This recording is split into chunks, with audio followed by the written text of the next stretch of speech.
Assalamualaikum warahmatullahi wabarakatuh. Perkenalkan, nama saya Pratama Rifki Pauji dari Universitas Mercu Buana dengan NIM 41418339. Kali ini saya akan membahas tentang jaringan syaraf tiruan dengan metode peramalan beban listrik harian. Oke, untuk kasus tentang prediksi peramalan beban listrik harian dapat dilakukan dengan menggunakan metode backpropagation. Ramalan beban listrik harian yang sangat dipengaruhi oleh beberapa parameter, khususnya pada jam-jam produktif.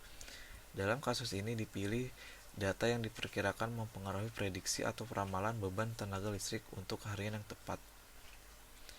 Yang menjadi data masukan yaitu PDRB, jumlah konsumen pelanggan listrik, daya yang tersambung, jumlah beban listrik besar dan kecil, dan temperatur.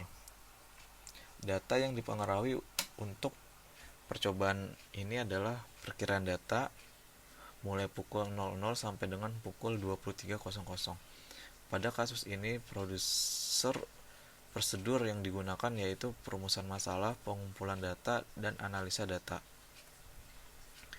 Oke, untuk latar belakangnya, beberapa penelitian tentang peramalan beban listrik yang menggunakan metode propagation sudah banyak dilakukan. Menurut Mohammed, peramalan beban listrik jangka pendek menggunakan jaringan syaraf tiruan dilakukan dengan data beban listrik harian pada sistem tenaga listrik di Mesir dan diperoleh kesalahan rata-rata sebesar 0,493% dengan standar deviasi 2,923%. Dan menurut BKKLI, peramalan beban listrik harian pada suatu perkotaan menggunakan jaringan syaraf tiruan diperoleh kesalahan rata-rata yang didapat sebesar 1,97%. Penelitian-penelitian yang telah dilakukan sebelumnya memperlihatkan bahwa jaringan syaraf tiruan mampu digunakan sebagai metode peramalan beban listrik yang menggunakan data-data beban listrik dengan cakupan area yang luas, contohnya kota, regional, ataupun negara. Untuk rumusan masalah, seberapa besar beban listrik harian yang dipakai, apa saja yang mempengaruhi beban listrik harian, seberapa besar rentan kesalahan nilai beban listrik. Untuk batasan masalah, faktor pengaruh beban listrik yang berlangsung di dalam yang tidak diturut diperhitungkan. Program ini dirancang dan dibangun berbasis desktop. Masing-masing jenis metode memiliki beberapa nilai minimum dan maksimum. Dan tujuannya dari penulisan tugas besar ini adalah merancang dan membangun metode untuk peramalan beban listrik harian pada mata kuliah jaringan syaraf tiruan, tepatnya dengan menggunakan pemrograman MATLAB.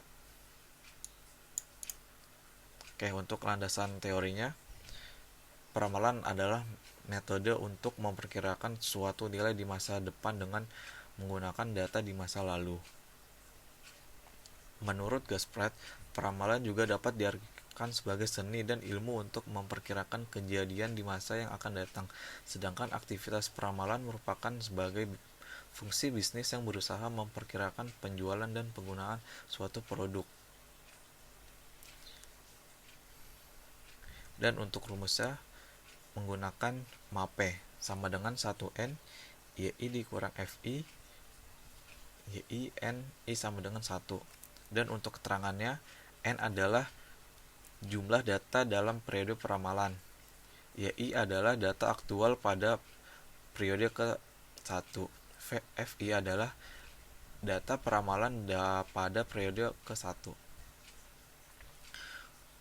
Untuk teori jaringan syaraf tiruan, menurut Lawrence, merupakan sistem komputasi dengan arsitektur dengan operasi yang dipahami dari pengetahuan tentang sel saraf di dalam otak manusia. Prinsip kerja tersebut menjadikan jaringan syaraf tiruan sangat sesuai untuk menyelesaikan berbagai masalah yang mempunyai tipe yang sama seperti kesalahan dalam otak manusia. Keberhasilan penggunaan metode jaringan syaraf tiruan ditentukan oleh 3 faktor, yaitu 1. Pola-pola hubungan antara neuron yang disebut dengan arsitektur jaringan. 2. Metode penentuan bobot penghubung atau yang disebut dengan pembelajaran. 3 fungsi aktivitas yang digunakan. Untuk metode backpropagation menurut Judith ialah sebuah metode sistematik untuk pelatihan pada jaringan syaraf tiruan multilayer. Metode ini memiliki dasar sistematis yang kuat, objektif, dan algoritma ini mendapatkan bentuk persamaan dan nilai koefisien dalam formula dengan meminimalkan jumlah kuadrat galak error melalui model yang dikembangkan. Dan menurut Lauren, neuron adalah unit yang memproses informasi yang menjadi dasar dalam pengoperasian jaringan syaraf tiruan. Neuron terdiri dari 3 elemen pembentuk, yaitu himpunan unit-unit yang dibandingkan jalur koneksi. Jalur tersebut memiliki bobot atau kekuatan yang berbeda-beda. Untuk rancangan simulasi dan analisa, kasus ini menggunakan data beban listrik harian secara acak. Data pelatih jaringan syaraf tiruan diambil dari data hari Senin tanggal 1 April 2021 sampai dengan Selasa 6 April 2021 dengan perubahan data beban per setiap jam. Berdasarkan jumlah data latih sebanyak 7 kali 24 sama dengan 168 data, sehingga data input adalah data hari Senin tanggal 7 sampai dengan Minggu tanggal 13 pukul 22 atau sebesar 167 data.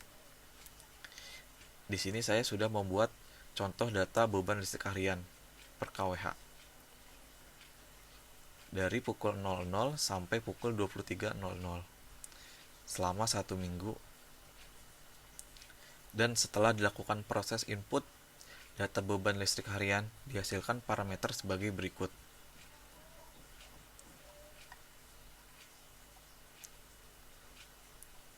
Contoh, pada pukul 00 data nyala sebesar 119 dan peramalan 102 yang akan menghasilkan MAPE sebesar 1,428%.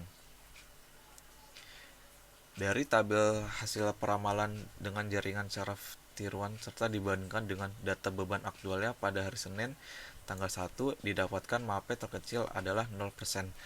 Sedangkan MAPE terbesar adalah 9,52%, sehingga rata-rata MAPE pada kasus ini adalah 5,126%.